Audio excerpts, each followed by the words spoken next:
Hello and welcome to From Field to Skin, a series of interviews chronicling Ash Alberg's adventures in the Canadian fibershed. Our 16th episode features the team from Alberta Yarn Project and was recorded in March 2019 on Treaty 6 territory. You can find Alberta Yarn Project online at albertayarnproject.com or at AB Yarn Project on Instagram. For more, follow at From Field to Skin on Instagram or visit fromfieldtoskin.com. I am here in Alberta Yarn Project with the Alberta Yarn Project team. So you guys introduce yourselves and then we'll go. Hi! I'm Anna. I'm Kalia. And I'm Alliston. And so you three make up the Alberta Yarn Project team. Please tell me a little bit. I feel like you guys are quite unique in the landscape at this point. So explain a little bit about like Alberta Yarn Project, and I guess this falls into what's your personal fibershed journey, but this is kind of like what's the team's personal fibershed journey, and then also I'm sure your own individual journeys kind of feed into how this happened. Mm-hmm. I think you should start. Okay, so Anna and I met very serendipitously at Because of my mom. yeah. Of course. We've established your mom knows everyone and makes everyone know you. My mom is Margie Davidson. Multiple viewers will probably know what that means. Yeah. So I was doing research for my master's thesis, which is on yarn bombing at the time, and Cool. Margie was involved in a yarn bombing group at a church, and so Anna got dragged along to the yarn bombing She said meetup, she'd buy me lunch. and I went Fair. along to chat with people about what they were doing. Yeah. And Anna and I bonded instantly because we were the youngest people there, and I was drinking a beer with pizza at lunch, and she was like, "You're cool." And I was asked what I wanted to do when I was done my thesis, and I kind of put out this, well, I have this crazy dream, you know, maybe I'll open a yarn store, and I'm really interested in local yarn, and I've been like researching what kind of local yarn exists in Alberta, and I haven't found a whole lot except for the custom woolen mills, but there must be farmers. I'm sure they're out there. When you were like, maybe I would run my yarn store as a co-op, and I was like, co-ops? I'm into co-ops. And then I said, we should start a business. I said, you should sell beer at your yarn store, and then we were friends. And we were business partners. 5 months later. 5 Wow. months later, we had a joint bank account. Yeah, we got Wow. business married right away. You know. Sounding like a U-Haul story. Right? Yeah, totally. Yeah. And then at our first market, so then in the fall after that, our first market, Alliston was also there selling her hand-spun yarn, and we bought some, and then we got a mini grant to sort of stock our Alberta Yarn Project. Oh my God, we were doing exist? little, it was a tiny grant. It was like $1,000. That's still a thing. Yeah. Yeah, it was through the city of Edmonton as like a project accelerator. Ah, Is it Yeah, I think so. Made in Edmonton Yeah. stuff. cool. And so then we picked 3 different hand spinners that we knew and asked if they could give us some, we paid them for their yarn so we could Yeah. sell it wholesale on our mini pop-ups that we were doing Cool. and our craft and draft events. And Alliston was one of them, and then we got to be friends. And then I never left. And there was one Facebook post where you were like, I'm unemployed and I think I'm just going to want to open a yarn store, and I was like, we should talk. Already exists. And then you were part of the team. Yeah, it was a perfectly natural fit. Awesome. And so how long ago was that? That was, 4 we met at the end of 2013. Okay. I think you officially joined in 2015. Okay. Yeah. Cool. I feel like that's also impressive. Like small businesses, like co-ops tend to last longer, at least in Manitoba, than other businesses. But it's still like the 5-year mark is like big for small businesses. Yeah, we're going to have our 5-year business anniversary in May. Ah, that's so exciting. It's very exciting. Congrats. Also, we're recording this in March, and it's probably not coming out in September. So, Right. happy Our business post-anniversary. We'll be 5 years old by the time We will. this airs. Yeah. That's so cool. Kindergarten. They say you learn the most important things in kindergarten. So. That's true. How to share. Don't hit each other with blocks. Yeah. Yeah. Yeah. So- Share your snacks. Yeah, and so we started wanting to source local local yarn. The idea was to make what's being made here accessible, because also like I'm like a very city knitter. Yep. Like went to the local yarn store, bought beautiful yarn from Germany and Peru. Cool. And then Kalia was like, yeah, there's yarn in Alberta. And I was like, wait, what? Like, I like farmers markets, like, is there a way that I can, like, do yarn and knitting that is not from far away? And so that was, like, that's really where we started from, is, like, just helping other people know that, like, you can buy yarn that's from Alberta. Right. And I think that was, like, also just sort of as indie dyers were really, like, booming. Right. And so then, like, we had some ancient arts in our first sort of, like, batches, because that was right before they, like, went on Vogue magazine and, like, sort of, like, hit their big stride. Yeah. And I'm not saying we knew them when. They were well established by the time we found out about them. But sort of, like, as that momentum was growing about local dyers and indie dyers, we were starting to, like, make noises about making Alberta yarn available for people, too. So I think those things were both sort of happening at the same time. Yeah. And yeah, all of the Alberta fiber markets. Yeah. I mean, Olds has been going on forever, but all of the other ones, the Calgary Fiber Shindig, the Calgary Fiber Arts Fair, they've all sprung up while we've been running the business. It happened all at once. Yeah, so that there's sort of like that energy about the focus being on what's being made here and supporting each other and supporting the artists in our community that I think has really been, like, the momentum has been growing over the last 5 years as well. And so it's nice to be a part of that, but also say, like, oh, hey, it doesn't have to be a super wash sock base. Like, also there are sheep here, and they're very soft and very nice, and they make beautiful yarn. Yeah. We get to hold them and take pictures with them, which is nice. Oh, there's a really funny picture of us holding the lambs from the all-black sheep, like the all-black lambs, but we're all wearing black t-shirts that day, so you can't even really tell. Their little noses.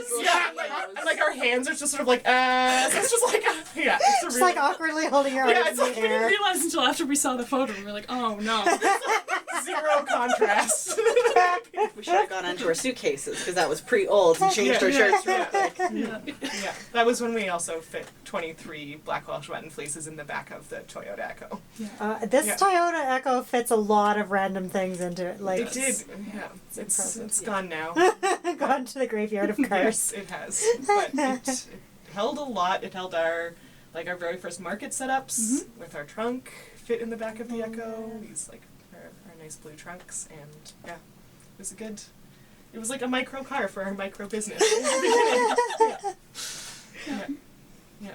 And at one point, all of the yarn we had fit in one of our blue trunks. Wow. And then now we have a storage space full of yarn and yarn all over the walls, and it's nice to see that happen. Yeah. Like, when we went to Olds this year, the trunk that was like all of our yarn that we ever owned in the very beginning fit inside this trunk, and now it's full of farm-specific, breed-specific yarn that we've sourced from around the province. It's all these beautiful natural colors, and it was just, that felt like a milestone. I guess we're jumping around a lot, but it was exciting to like have that be like, oh, like here's where our business is at. Yeah. And, like, not just all of our yarn ever fits in the trunk, but like here's the heart of our business. Right. Like what we're really trying to do, and to make that accessible and to show it off, and just it felt really exciting and really special to have that happen. Yeah. And it's always fun to walk into Olds and have everyone go, hey, you're back, and get hugs from our mentors and from other vendors and everyone who remembers us from the previous year. Nice. Yeah, we've built some really good community in Alberta. Cool. So like, what are your guys' individual fiber journeys? I feel I like think I kind of already talked about mine. Urban knitter. Yeah. Mom taught me how to knit, Right. and then I learned Continental, and that like changed things for me. That it was so much faster. Right. And I needed to make socks for my sister for Christmas one year, and then that like I went from rectangles to socks. Just like Yeah, and then I've never looked back. Nice. Yeah. Yeah. My mom taught me the basics when I was a kid. Yep. I think my grandfather gave me a book on how to knit that had a whole bunch of stitch patterns, and I jumped off with that. Cool. Kind of self-taught pre-YouTube. Yep. But it was when I did a lot of activism in Iceland in my early 20s and fell in love with the like really natural Icelandic wool there, and that's when I really started taking knitting seriously. I think I remember telling myself you should do this. This is real. Yeah.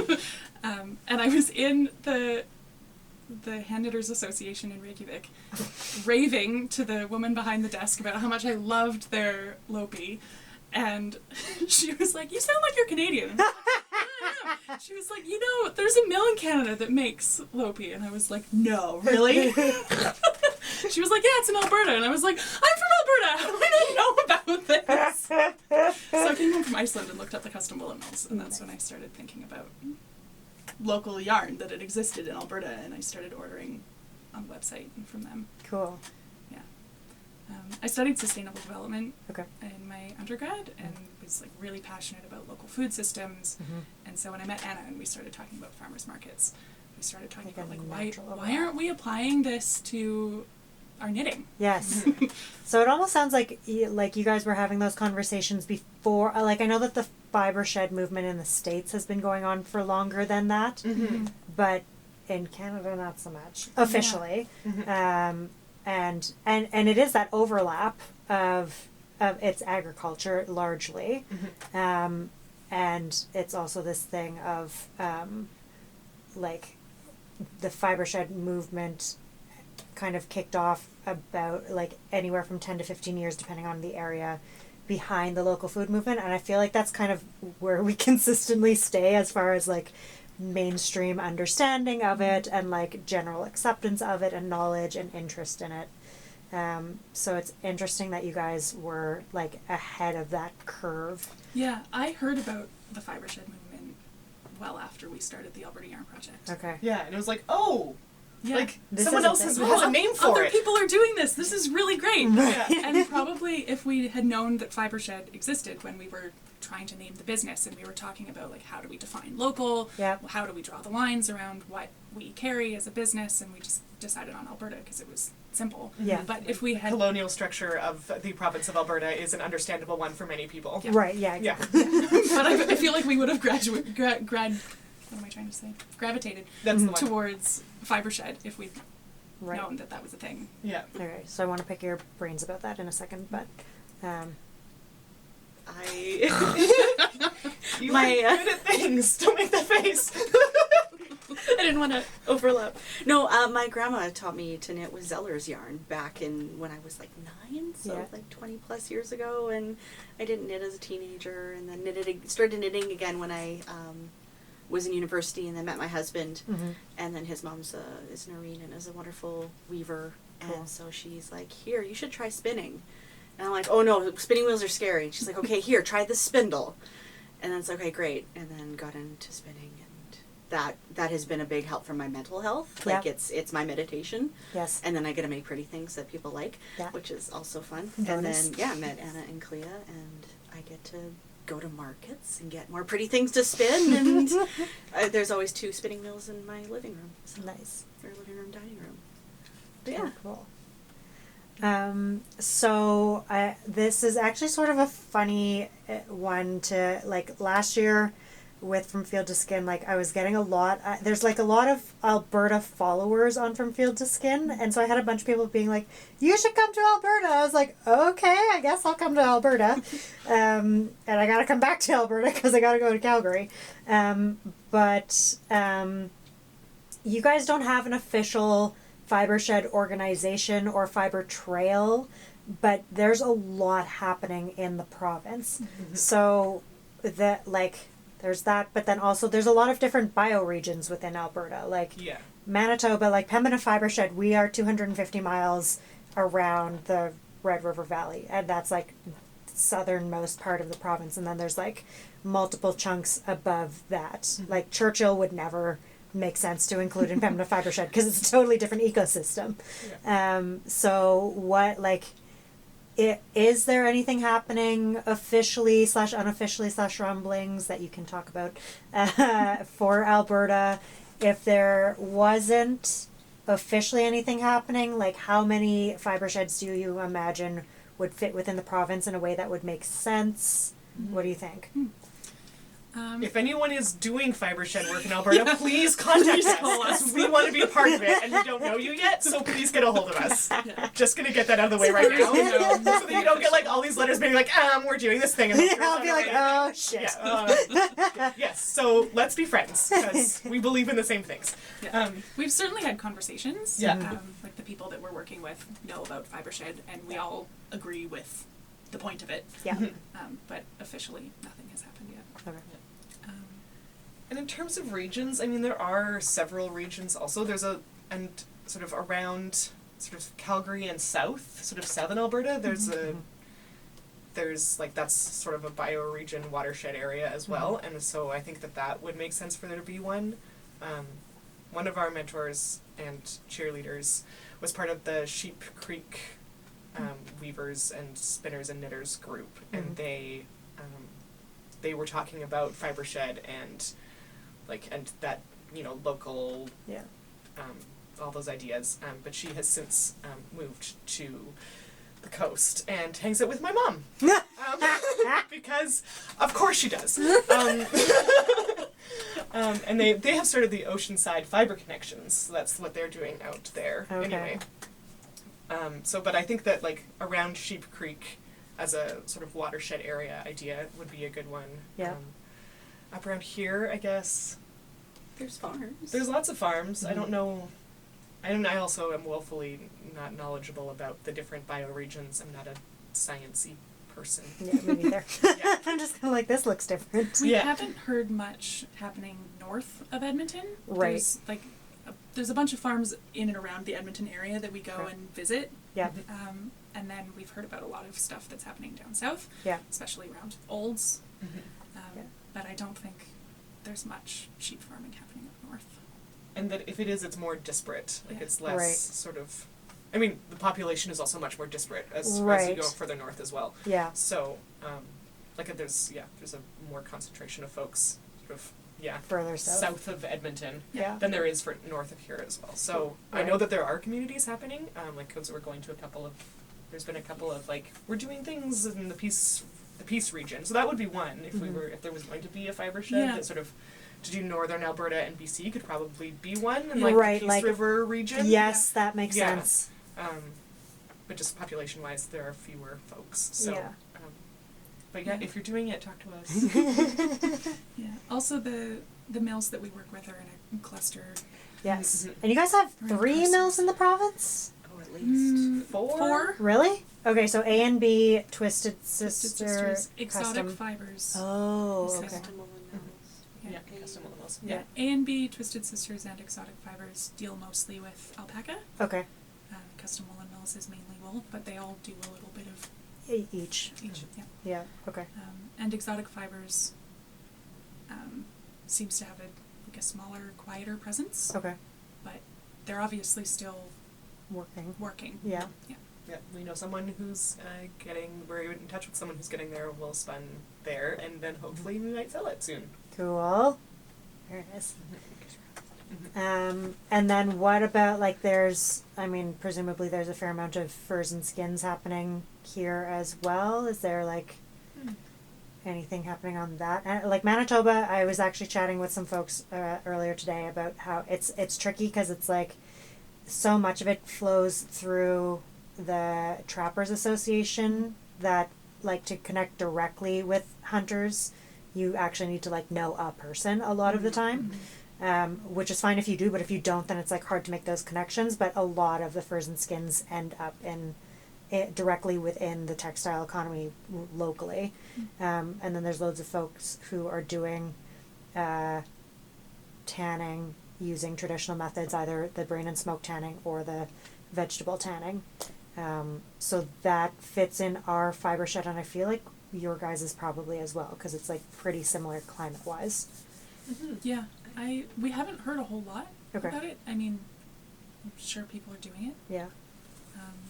We have a friend who has a tannery in East Edmonton. Oh, cool. And he works with hunters and with farmers as well, like bison farms. Oh, okay. So there's yeah. some connection there. It's just I need to chat with you need guys to about that. speak with him. Yeah. And see what he's up to. Yeah, because I find the commercial farmer, that's also something I need to dig in a little bit more. I'm totally going to chat with you about that. Because, yeah, the commercial tanneries obviously function differently because they're basically upscaling at a higher level, not in terms of like quality, but in terms of literal volume of things.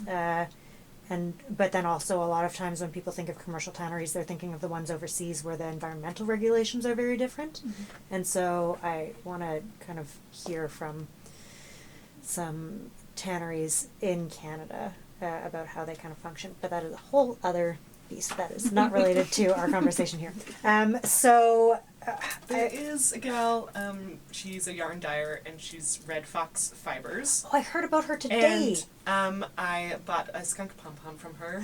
I heard And about the pom-poms. I haven't made a hat for it yet, but I have plans. Oh my god, to it do a sounds like beautiful. black and white wool to go with like the black and white skunk pom-poms. Smart. Yeah. Oh, I that kind sounds of awesome. secretly want a tiny skunk as a pet. So this is like it's like It's like the closest thing that you can yeah, justify. it was a really expensive pom pom, but it's a pretty cheap skunk as a pet. So sometimes I'm just like, hello. Saving all of the tomato baths that you would otherwise need Yeah. to take. Yes. Someday I shall have a skunk and it will grow up to be a large dinner plate shaped cat, and I will name it Bybee. For now, I have a pom pom. Okay. I think some of the farms we work with, like they do some tanning of their sheep Right. skins and Yes. fleeces as well. So Yep. there is, in smaller batches Yes. than Yeah. say a tannery. Yeah. And then Alberta has quite a bit. I mean, I know Manitoba apparently is the largest growing sheep industry in the country right now, specifically because of the meat industry. Right. Yeah. But you guys already have quite a few very established, very large meat farms, right? So do you know what's are with the 4 mills here? Well, I guess Custom would be primarily the one that they'd be sending to. So does a lot of that fleece get put into the textile economy, or does it end up not? It depends. One of the places that lots of the fleece goes is to the Wool Growers Cooperative. Right. And is that in Alberta? There is a location in Lethbridge. Okay. Yeah, so there's one in Lethbridge and then there's one in Ontario. Right. Basically what happens is farmers take it to the wool growers where they get paid a very Low amount of money. Yeah. And then it all gets shipped to Ontario where Right. it gets graded, and if their fiber is really amazing or really clean, they could get more money. But that's Right. like sort of after it's been graded. Okay. Then from there it all goes to China. Yes. So that is kind of gross. Yeah. And then Um, sometimes it comes back to us after it's been in China, Yes. just in different forms, which is super weird and like not. Oh my yeah, god. so there's so that's a like that sort of chain of events. Like it has to get shipped down to Lethbridge and then out to Ontario and then all the way back west to go out to China. Yeah. And then comes back to us probably a superwash. Right. Is kind of icky and yucky. Massive carbon footprint. Yeah, but also lots of the fiber is like so for domestic fibers like Suffolks or NCCs or. Those are the two that I know that I've talked to farmers about. Yeah. They just it's- don't get any money from it. No, it's like it's barely worth the cost of gas. Like it's not even worth the cost Right. of gas to get the fiber to the wool growers to get the money for it. Right. So Because then it's in they- Lethbridge, so it's quite far away from lots of different places. Yeah. Especially the farms up here around Yeah. Edmonton. And Right. so For a lot of them, it's not worth it. so they just throw it away or burn it. There's so much that could be done. I know. Oh my That's where god. we If you're come a in. farmer, you need to talk to us. Also, just like even if it's like not, we can have a lot, because I actually really want to get into like what breeds you have here, because it's also like the natural dyes are beautiful, but like also I want to talk about the breeds. But even if it's a fleece that's not nice enough that you would want to wear it anywhere on your body, it would probably make a really nice duvet. Or like wall insulation if it's really terrible quality. Like there's so much to do. The Custom Woolen Mills does a lot of that. Cool. Yeah, they produce wool bedding and pillows, insulation. Nice. The all sorts sleeping of stuff. bags. Yeah. Ooh. Sleeping bags in November in a cabin is perfect. Oh my god, that would be amazing. All right, so everybody, we'll just add that link in. Who wants a sleeping bag? Okay, so we've already sort of talked about it in like multiple different ways, but what do you think stops people from engaging in the fiber shed, besides the part where like there's not an official fiber shed? Lack of knowledge of where you can find these products. Yeah.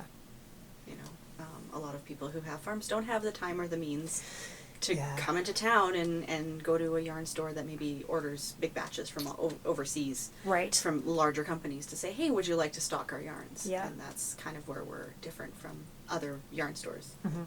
We go to the farms, we go to the Right. markets, we go to the events, we meet new people. Yeah. And it's really fun to meet these farmers and go, do you know these people? Do you know these people? And then the network grows. Nice. And they do that for us too. It makes it sound like we're the hub Yes. and that we're making all of those connections happen, whereas I think that like the web is already there. Like across Alberta Right. there is a wide fiber network of people who know each other and who already are working together, and I feel like we're sort of stepping slowly into the pond of like Yes. I'm really mixing my metaphors here. But like but like we're getting to know that network and getting to meet the people, but there's still so many folks that we haven't connected with yet and that we Yeah. don't know yet, and that we want to be able to be someone who forges the connections between, oh hey, do you know these folks? Have you heard of this fiber market? Like we want to be able to sort of be a facilitator in that way. Yeah. But I know for sure like we're not a big enough presence. Right. Like we're not making that happen. It's already happening and we're a part of it. Right. But there's already lots going on here. Yeah. Yeah. Yeah, there's already, the web is largely based around the olds community, Yeah. through their Master Spinner and Master Weaver programs. Right. Yes. So some of our greatest mentors have been teachers that are within that program, Yeah. and they know a lot of farmers because they've had to go out to the farm to buy the raw fleece Right. Yeah. Yeah. for Years. for their classes and for many years, and the farmers refer them to their friends, and Yeah. that's how that network has. Mhm. And the shearers, so like they get to know the Yeah. shearers, and then the Right. shearers take them to the farmers. So then, Yeah. so we're starting to make those connections too, and Yeah, and in Yeah. many ways we're being the link between this rural community Yes. that already exists and the city knitters. Yep. Yeah, people in Edmonton have no idea that That whole thing exists. happens. Yeah. Right. I had no idea that whole thing existed, let alone Yeah. was happening. So Right. I think that's a part of what Alston was saying, that like people just don't know, and that's what we're trying to be like, hey, there's this, hey, come over here and look at all this stuff that all these cool people are doing. Like, did you know? Because I didn't know. Did you know? I'm telling you. Yeah.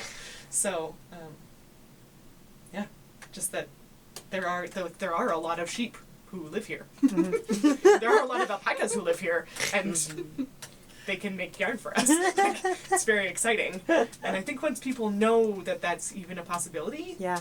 that then sort of the penny drops and it gets people excited, and it gets their imaginations going. Yeah. I think another barrier too is patterns, and I mean the solution is for us to be designing patterns specifically for the yarn that we have. Yeah. The Custom Woolen Mills produces woolen yarn, which is different than worsted spun yarn, which Yes. is what most commercial yarn is like. So Yeah. a lot of really new knitters who've only bought acrylic commercially spun yarn look at the woolen stuff and they go, I how don't know much what to- does this make? Right. What can I make with this? Yeah. What size needle should I use? And so designing patterns and finding other patterns that have been designed for similar woolen spun yarn is another key to making it accessible to people. Yeah. Yeah, that's a really interesting one where, because I often forget about it, especially, I mean, I've been at this for so long. I forget about those basic things of like when you're coming into it, understanding like the difference between different weights and like what does that mean, and gauge, and like why your needle size does matter and your needle material can matter.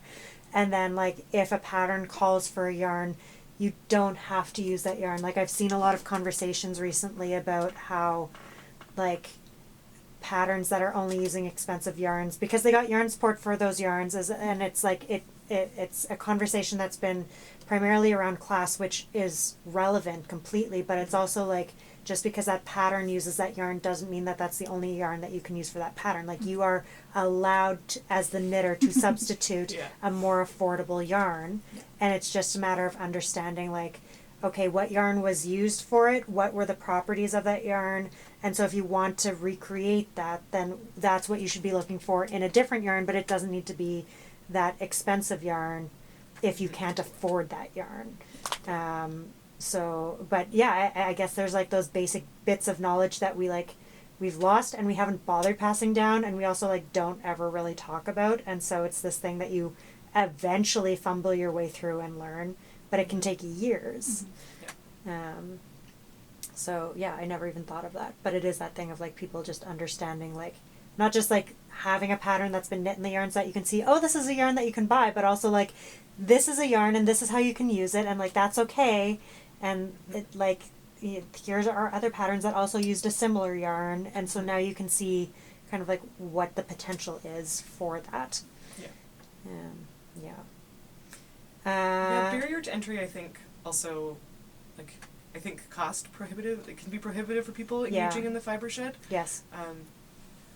One of the ways that I try and frame it for myself is that what we're doing we try and keep the cost of our yarn as reasonable for the consumer as we can. Yeah. Because we want people to be able to afford it. We want people to be able to access it. That's a really big part of what our business is about. Accessibility is a cornerstone of our business. Yeah. And at the same time, we want to be able to offer prices for fleeces that are not scraping the bottom of the like international wool market barrel. Yeah, exactly. Like that. I mean, if you look at the textile industry across the world, it's broken. Yes. Like, it's not functioning well. Farmers aren't getting a good, like, the carbon footprint is ridiculous. The farmers aren't being able to pay for their animals and their crops and their shearing and their transportation. Yeah. Like, all of our yarn is going overseas and coming back as plastic. Like, there's a whole bunch of problems with the whole system. Yeah. And so, like, being able to pay farmers fairly, being able to, be transparent about the costs of that. Yeah. The processing costs, supporting a smaller business Yes. that's doing smaller batches. Yeah. Like, all those things mean that the dollar amount Still needs can to be there. be higher. Yeah. And also, But- like, you guys need to be fed. Yeah. Like, Yeah. We need to keep the lights on and, and keep our business running, and and that, and we want to be able to support our own labor with money, because that's how we acknowledge worth in our current society. yeah, like capitalism exists, is a regardless thing. if we want it to be or not. And while we're trying to sort of smash that apart from the inside, it's still where we still exist within capitalism, and so we need to find that balance between consumer affordability and supporting the farmers and the producers and ourselves and the artists in our community as well. And so that I think it can be challenging for folks. And I hear all the time from new knitters, they're like, oh, I'm not good enough yet to use the fancy stuff. Yeah. And that breaks my heart, because like, also if you make a something hat out of crummy crap, you're going to have a crummy crap hat. yeah, it's And, true. you're Like, not no gonna- matter how beautiful your knitting is, you're still gonna be like you've got the skills, you can do it, and like you should make something that you are happy. I have a really hard time with this with sewing, because it's only been the last like year that I felt really comfortable. And by really comfortable, I mean like, but like slightly less terrified of my basic sewing abilities. But it is still that thing of like, I have like really nice like waxed canvas and boiled wools that are sitting in my storage, like cupboards, and they're waiting for me to cut into them, because I'm just like, I'm not quite sure if I'm there yet. Maybe we'll sew a few more things first and then we'll make it. But it is that thing of worrying that you're gonna waste it, even though you're not really wasting it. Like, you are still you're growing your skills. And in a year you'll look back on it, or in 3 years you'll look back on it, and you'll be like, hey, look at all those things I've learned in that time in between. And the process of making is really important too. Like, if you're not enjoying knitting because you're working with crappy yarn, then what's the point? Yeah, like, exactly. It doesn't always matter what you create at the end. If the hat fits, or if it has holes in it, who cares? If you really enjoyed the 20 hours that it took you to knit that hat, then Yeah. maybe that was worth the skein of yarn that you paid for. And if you were Totally. using a beautiful skein of yarn that like made the process of knitting it feel good as Yeah. you were doing it, like Yeah. that, because it's such a tactile experience. Like Yes. working with wool is so tactile, and so like using something that is quality so that your hands have a good experience Yeah. while you're doing it. Yeah. Yeah. It's Plus, just- then you'll have the thing that's more beautiful because your yarn will be beautiful at the end of it. Like, yeah. Oh, another thing I like to tell beginner knitters is that you can't really make any mistakes. You're just accidentally doing more advanced knitting techniques than you intended to. The other thing I You always accidentally did some yarn overs, or you accidentally did some knit two togethers, It's or you true. accidentally did a drop stitch ladder effect. Like, yeah. It's true though, like the way that you get better at knitting is by fucking up a lot and having to undo it, and that is how you learn, is by Yeah. undoing and then having to redo. And it's Yeah. that thing of like, when you fuck up enough times, that is when you become a really good knitter.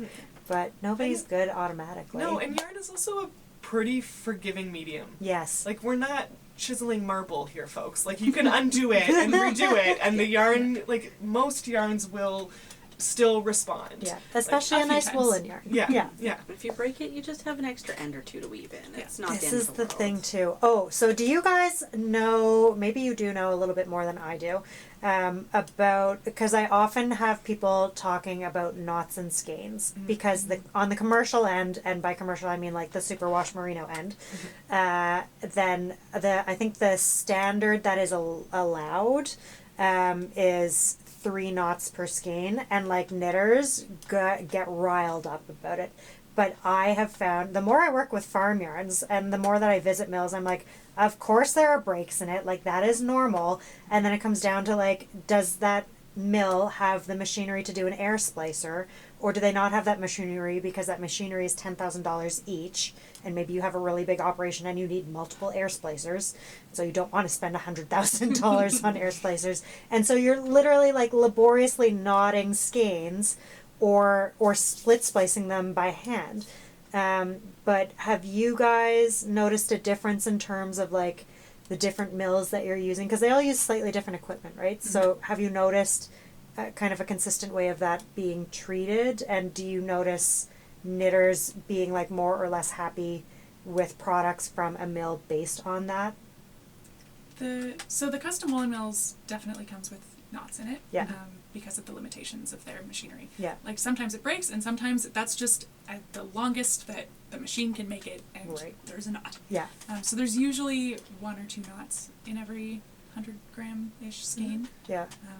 Sometimes more. But most of our customers get it. Yeah. The people who come here understand what we're doing and understand the small batch nature. Yes. And get it, and it's not a problem. And that if every time there was breakage, or you needed to put 2 ends of the thing to, like, if every time there was a knot, you threw out that skein of yarn. Right? That's a thing. We would just There be would be setting no the wool on yarn. fire after it was made into yarn instead of when it's in the field. Right? Like, It's true. There's like one extra step before you light the match. yeah, like it's being used, Yeah. and you know, like, sure, it's inconvenient, Right. and if we had an example of, we found a skein of yarn that had several knots in a short span, and like, Right. yeah, it's irritating. And we talked to the mill, and she was like, "Oh yeah, no, that's unacceptable. Here's a new skein of yarn." Like, that Right. one missed the quality control. Right. And yeah. so, like, they are making sure that there are as few knots as possible. Yeah. But it's always gonna happen. Yeah. And, it's inconvenient. It's not fun to sew in the ends. Yeah. But also, so you sew in a couple extra ends. Totally. Yeah. Yeah. Like, what He is that? was- An extra 7 minutes on a project I've spent hundreds of hours on? Yes. Yeah. Yeah. That's totally I think I've noticed fewer knots in yarn from the other mills because they're using much newer equipment. They're not Right. using stuff from the Industrial Revolution. Yeah. Also, That's everyone needs totally- to go to the custom woolen mills because it's so cool. there. I'm really excited to go Yeah, visit them later it's so this year. cool. Yeah. That's great. But it still happens. There's still Yeah. knots. Yeah.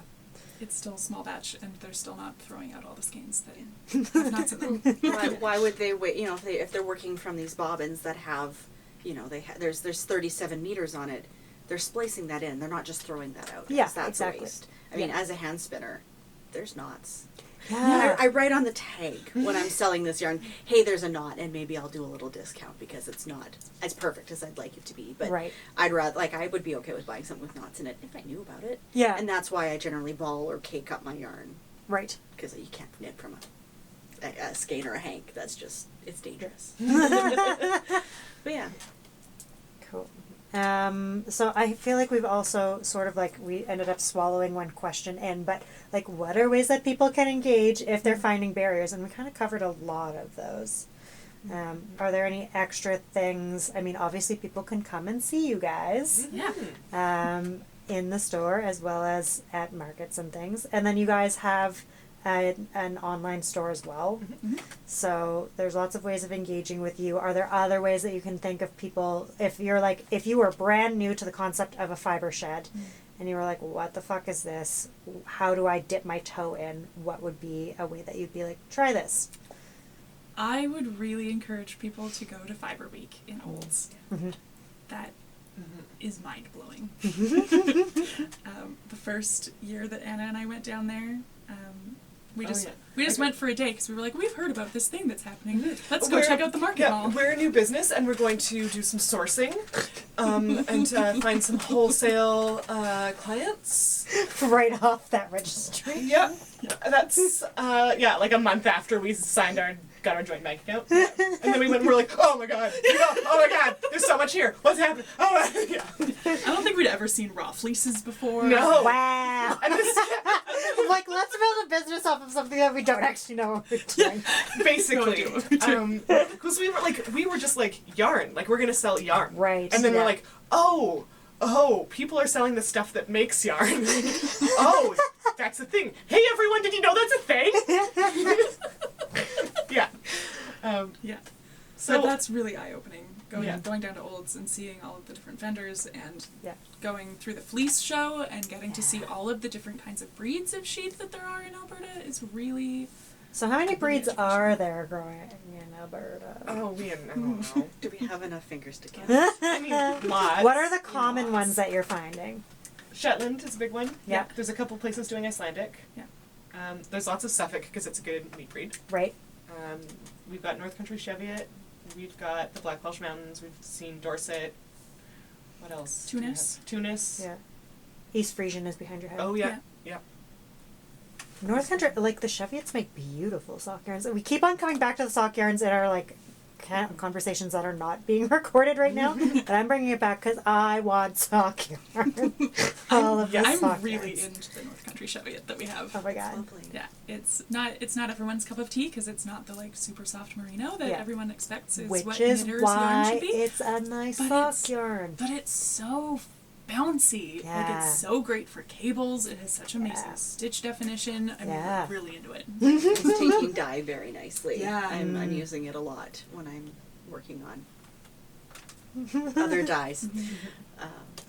I have a secondary skein to like mop up the color, and so I'm Nice. getting some really fun color work Cool. from Yeah. So sock yarn is a thing that we also are passionate about, and I know that you are. I'm like extra passionate Yeah. about something right now. I'm Yeah. just like, Oh yeah. Thank you, Yeah. Austin. Here's some beautiful sock yarn. So one of the things that we are really trying to do is to like nudge people towards all natural wool fibers as opposed to the superwash. And so we have some 3-ply. This one. I'm just gonna hold it while You're we just gonna hold it? Hello. Do you want to Just talk pet about it. it? I don't want No, to talk no, about it. keep talking. Okay, and so it's a 3-ply, so it's more like a commercial sock yarn, Mhm. and it's got some nylon in it for durability. Obviously the nylon isn't from Alberta, but it does mean right now this is what we have that's accessible to us. Yeah. And we're thinking about mohair. and We're thinking of future batches, Like, but mohair. this was the first non-superwash Alberta fiber sock yarn that we wanted to be like the gateway sock yarn. yes, for totally. Where city it's like you're knitters. not Yeah. totally terrifying people. But yeah, Yeah, I everything's- just Yeah, terrify and people. we found a farm that had merino sheep, so that Okay. we could also tell our city customers this is merino, nylon, sock yarn. You right. know what this is. Mhm. Yes, Yes, that's this a is really good this point. is familiar. Yeah, It's not like it's not so foreign. yeah. Don't and put we're it in the gonna washing push you machine. next Yeah. year. Yeah, We're so- like we're like poking you, and the next year we're just gonna kick you. Click Cliff. Yeah. Then we'll have NCC with Mona. Yeah. Yes. Yeah. And I will buy all of it. And then these ones, Clea dyed with plants, and then that one, Alliston dyed, and it's very pretty. It looks like fire. It does look like fire. Mhm. Looks like the Firefly hat. Yeah. I've never actually watched Firefly. But you've seen the hat. It is Yes. called cunning. I'm assuming Because- that's a reference. Yes. Yeah. That's And then- Jane. And then we have this one, which is also, so this one was spun at the custom woolen mill, so it's their 2-ply sock yarn. So it's it's just a different shape. It's the Yeah. oval shape instead of the round shape. Yeah. 2-ply versus the 3-ply. And it's a Dorset Rambouillet blend. Yeah. It's also very nice and squishy. Is It that the also one that's has in some this? No. No, that's the that's- shepherd. Heritage. Yeah. This Which one is- we don't advertise as a sock yarn because there's no Strengthener. nylon. Yeah. Yeah. And more mohair in it. It would make a really And pretty it's- house it's sock, though. 100% Shetland. Yeah. Yeah. Maybe we should Also, come here. really nice sweater. Yeah. Yes, there's also, Can I like? Yeah. Is this gonna? It's Yeah. totally out of focus, but it's a really pretty Birkin.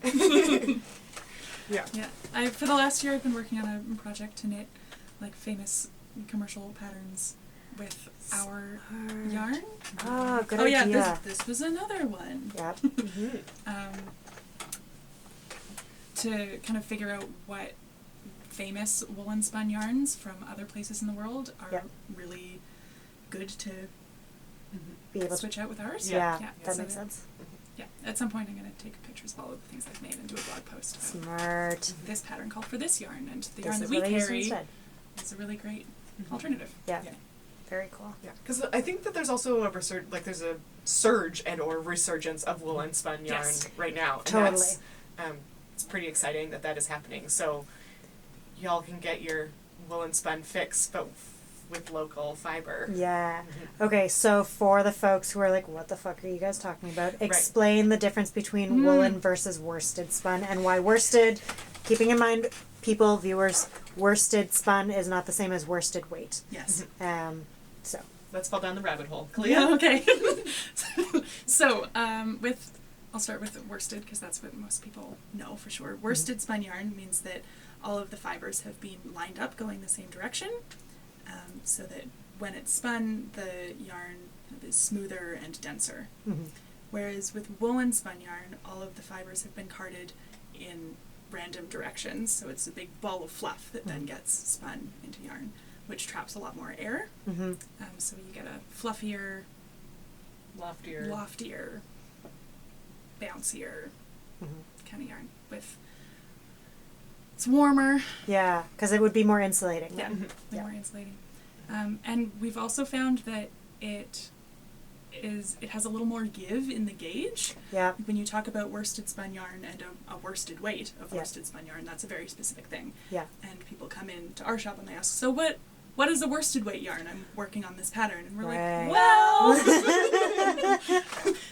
This will generally work for worsted weight projects, Yeah. is one of the Yeah. things I Check say. your gauge Yeah. if you need to check your gauge. Yeah. If But you're, because you of know. the loft, you can condense it quite a lot, or you Yes. can knit it on bigger needles, and when you block it, it'll bloom quite a lot and Yeah. like, grow into the space. So there's And There's a lot more even give. I'm doing the thing we said we weren't going to do, which is pulling yarn off the shelf. Even like the Oh, yeah. difference, so you're not going to really see it on camera, but this one is, so they're both woolen spun. Mm-hmm. This, you can sort of see that they're sort of different sizes. Yeah. This one is Dorset. It's very fluffy, it's very bouncy, and this one is a Shetland. It's sleeker. Right. So even like the difference in the breed. the breed Yeah. is also, like, it's the same weight, it's the Yeah. same yardage, Yeah. but it's, one is going to be a bouncier, thicker yarn, one is going to be, like, yeah, so this is going to be fluffier, close to your regular, like, worsted weight. It'll also Right. bloom. Yeah. This one is going to not bloom as much. It's going to be sleeker. It's going to Yes. be closer to a commercial DK, Right.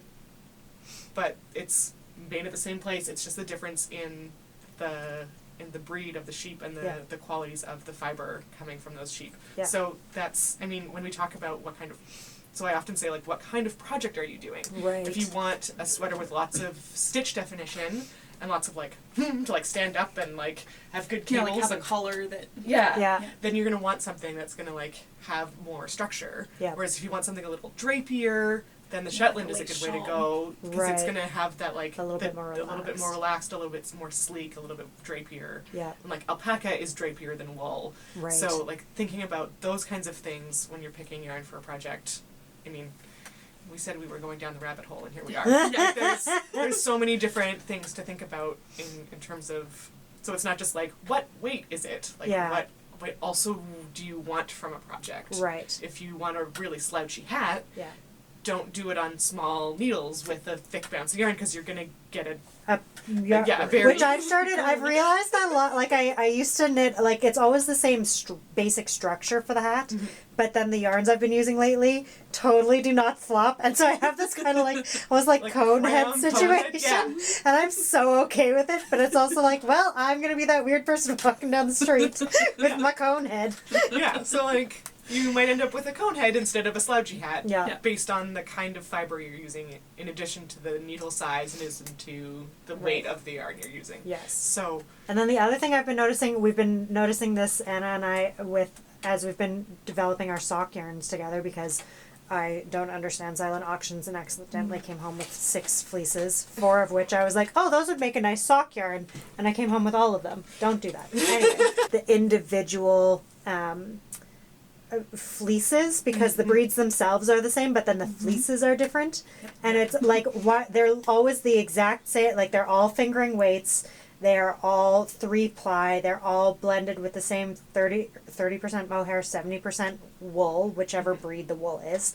But then we've had 2 fleeces give us 140 gram skeins, and then this most recent one gave us between 100 and 110 grams. And it's like literally the density of the wool is different, Yeah. but everything else of it is the same. So, but like commercially, if you were to see 140 gram skein with 399 yards, you'd be thinking, oh, that's got to be like closer to like some sort of DK situation. yeah. And it's not. Like it is absolutely a fingering weight yarn.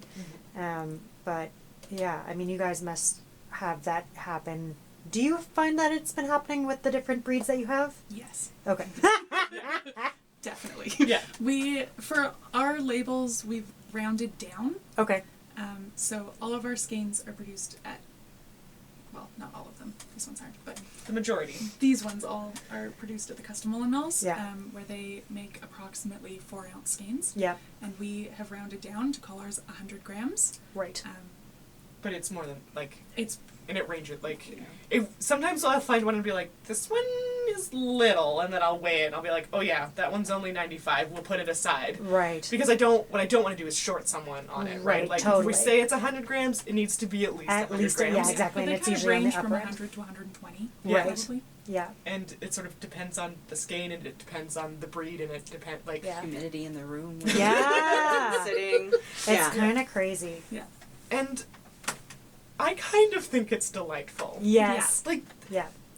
to me, there's something very human and very, I don't know, none of us are perfect. Yeah. And none of us are running a perfect business. And like, That feels You know- really validating to hear. yeah, like, none of us are freaking like Forbes Fortune 500. Like, Yeah. also, if you're gonna be a billionaire, you're gonna crush everyone else along the way. and Yes, fuck you. there's no way So- to be a billionaire that's actually ethical. Like somebody No. under you is getting fucked over. Completely. So we're not going to do that. So we're going to work with the small companies that are doing small batches. We're going to work with the farmers, and like things are going to be a little weird. Yeah. Colorways are going to be a little different from time to time. Yeah.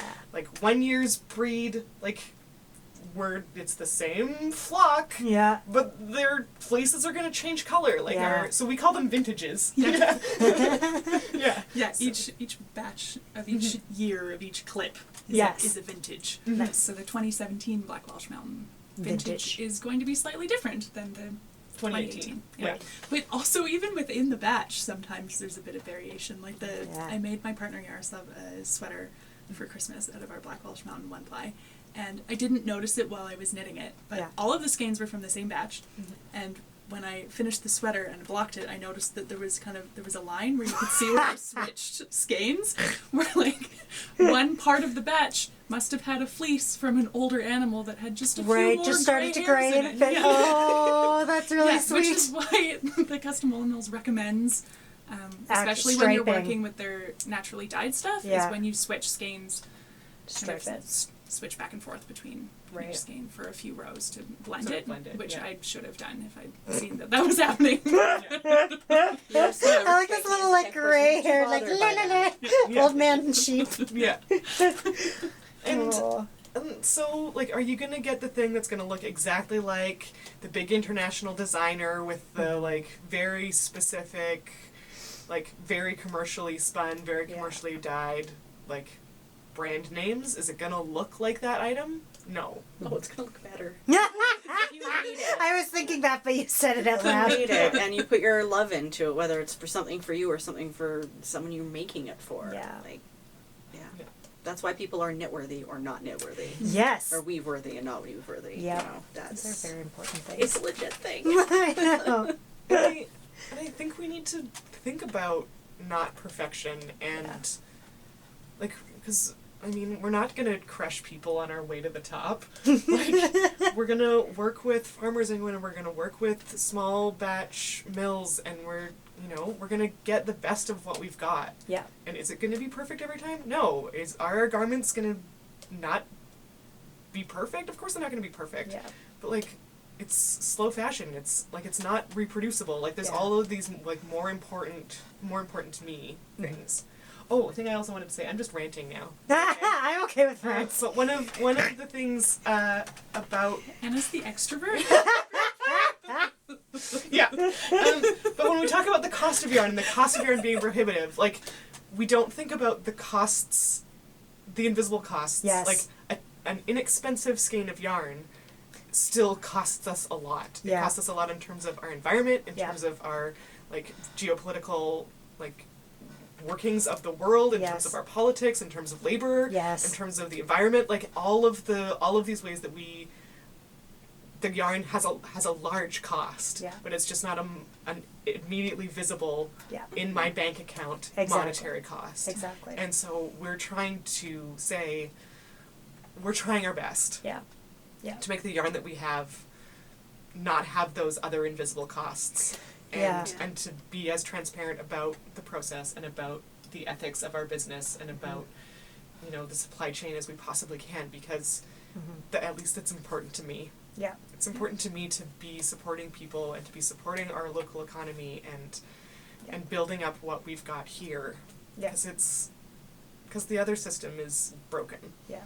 Exactly. So what can we do to make this part of our world better? Yeah. Exactly. In the long run, in the big term, is like making yarn better for knitters, so that knitters are making more ethical things. Is that like going to change the world? I don't know. It will for the But- people who buy it and, Yeah. and enjoy it. And it And will that's for where our you're farmers, and gonna it will start. for the sheep. Yeah, I Yeah. think that's like that. It's such a thing that we don't talk about though, and it's this, like, there's this ideal of, well, just fuck capitalism and like just don't engage with it, and there's so much privilege that goes into being able to do that without it fucking you over, because we do live in capitalism, and to be to completely remove yourself from it and go totally off grid and to be totally sufficient on your own, A, would be lonely, but then B, requires like so realistically so much money and so much skills. And also, like, you're still participating knowledge. on using the roads you do to get to and from. And, like, Totally, where like- did you build your car to drive? Yeah. Like, come on now. Like, we're Yeah. connected. Exactly. We're still connected. Exactly. And it's this whole thing of like people who are like oh, you should just fuck the system and like you shouldn't have to pay that much and all of this. It's like, okay, except that it's way easier to fuck with the system when you are stable and you're not worried about like, can you pay your bills each month? Can you feed your family?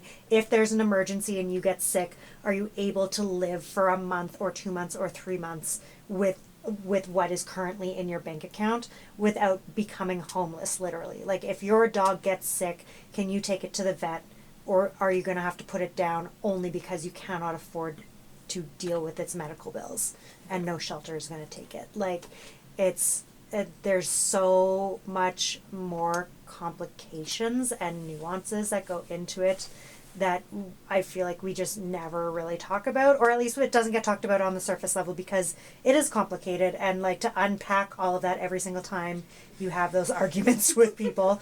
Also, a lot of times those arguments are with people who don't actually give a shit about what the true conversation is. And they don't want to engage in a dialogue, and they just want to yell at you and then go away.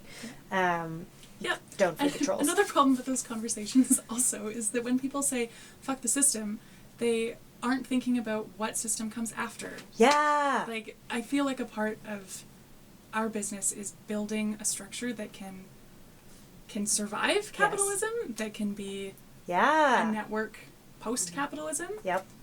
What happens when Capitalism does when explode. it collapses? Yeah, and when the world markets are no longer viable, Yeah. we will have a network of people. We will know Right. each other across the potentially newly named boundaries of this land Exactly. we live on. Maybe Yeah. with or without internet connections anymore to talk to each other.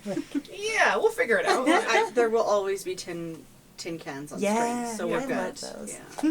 And we will be warm. Yes, and we will Yes. be warm. Yeah, this is the thing. The apocalypse is always like, yeah, okay, like we're building basic skills so that when everything is like obliterated, we can still survive because we have the basic skill set. But in the meantime, before the apocalypse happens, still need to function, still need to live, still need to be comfortable enough that you're not like constantly running off of anxiety and fear that you're not going to be able to pay your next bill. Yeah. I like to call the apocalypse post-cloud. Like, when the internet cloud has gone. Oh like, my god, all of my files! But like, my sister's like, I want to outlive the cloud, and I'm like, that sounds terrifying because that means the electrical grid has completely gone down, right? Like, Yes, that's true. Yeah, so We've like done that's it once or twice in places, so yeah, so that's my like phrase for the apocalypse is post Oh cloud. my god. invest in a good generator. Yep. Back up your materials on a hard drive. Yeah. You know, just to be on the safe I side. guess, yeah. It's like floppy disks, though. Okay, so I feel like we've talked about, like, what does your ideal fiber shed look like in reality, and then also what does it look like in the apocalypse? Are there any other aspects of, like, what your ideal fiber shed, not official fiber shed, just like the fiber shed, what does that look like for you guys? And kind of, I guess, part and parcel of that is what's next for you? Like, you're at the 5-year point, so what's next? Yarn. In a nutshell. Sorry, Alec answer. But no, like every year we have yarns created. Yeah. And it's like, okay, what farm are we working with next? You know, last year we got NCC and we picked it up in November, and it's like, okay, what's next this year? What is And next? so yeah, we went through our list of what shearing days we want to go to, and the list is getting longer and longer and longer, and Cool. thank goodness we have good vehicles. You know, we're driving. The Matrix is a little bit bigger than the Echo. You can fit slightly more fleece. You don't need to leave you behind at the farm. Yeah. Well, we wouldn't be able to fit a bale in that one, just the layout. But hubby and I have a minivan. Minivans just like solve all the problems. Yes. I'm thinking of renting a minivan to go down to Olds this year. Might That not we be can a have 2 terrible idea. minivans. Oh my god. Well, So that's next. Scaling up the business to a 2 minivan business. Short-term goals. gonna build a skirting table to bring to Olds this year. Smart. Yes, with stuff from the garage and then some chicken wire or whatever we decide. On a more philosophical note, I really strongly believe that a lot of our environmental problems are due to a disconnection between people and the land base. Yep. And I'm really interested in helping people build an emotional connection to the land that we live on. So that's what's next for me in like design work and natural dyeing is communicating how we can connect to the land through the garments that we make and wear. Yeah. That's my ideal fiber shed, is where people like really understand what the fiber shed is Yeah. and what their watershed is, and have feelings about that and care about the landscape.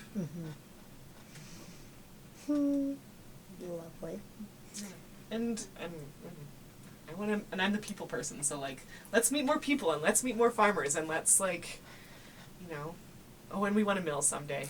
Ooh, Yeah. yeah. Yeah. And every time I like get freaked out that we're not moving fast enough on that, I'm like, it's okay. Like, there's still time. Like, 34 right now. Like, if by the time I'm 40 we have a mill, Yeah, I that's can still work very in the reasonable. mill for 25 years and retire at 65. Like, there's still lots of time. Yeah. Like, it's okay. There is always that like fear thing though, because I feel like the time just keeps on rolling by, and you're all of a sudden like, wait, when did that? Like, where did those 5 years go? Like, where did those 10 years go? I'm so confused. Yeah. Oof. Yeah. I remember when I was like 20, I was like, oh yeah, by the time I'm like 30, then I'll like maybe have like a, I don't know, like be like operating like a maker space. And now I'm getting up to 30 and I'm just like, nope. Maybe I will make enough money to have a tiny, tiny nest egg some year. And Willow and I will be good enough where I can take her in a car somewhere farther away than my parents' house without her freaking out. Oh, yeah, mini goals. Yeah. So, I mean, I'd love to have a mill. I'd love to have a, like, I love this space. It is wee. I would like to have a larger space for retail. Yeah, those are sort of more nuts and bolts Yeah. goals. I love you haven't articulated that love of the land base thing before. I love it. Oh. And I said it in new words. Yeah, I think so. It was very poetic. I feel like I talk about this all the time, but Oh, yeah. I might have. You synthesized it very well did. just now.